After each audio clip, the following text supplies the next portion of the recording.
Presented by Maithili Amrita music गीतवास। अर्चना तुम सुन रहा छी मैथिली अमृता म्यूजिक गीतवास से।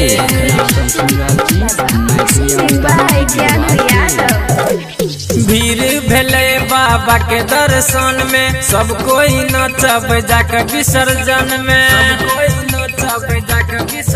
हाँ, भीड़ भेले विश्वकर्मा के दर्शन में, सब कोई नचब जाके विसर्जन में। लाला पीर उड़ा देब रे, ढोली पट्टी जे बजा देब रे, भसान में गर्दा उड़ा देब रे।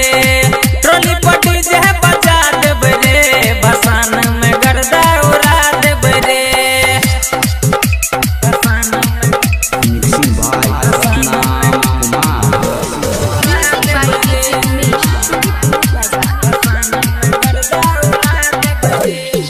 अबीर उड़ेबे मजा लेबे भसान के, सबको जकारा लगेबे भगवान के।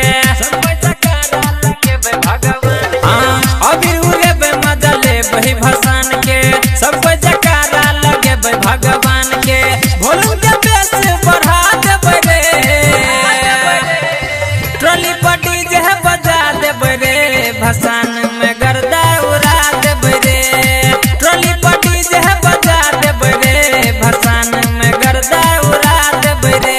अर्चना तुम सुन रहा छी मैथिली अमृता म्यूजिक गीतवास से।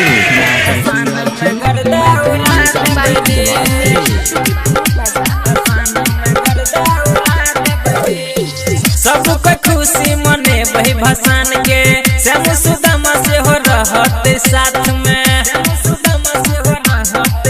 हाँ, सबको खुशी मने वही भसान के, श्याम सुदामा से हो रहते रे साथ में। ज्ञानू के गाना बजा देब रे,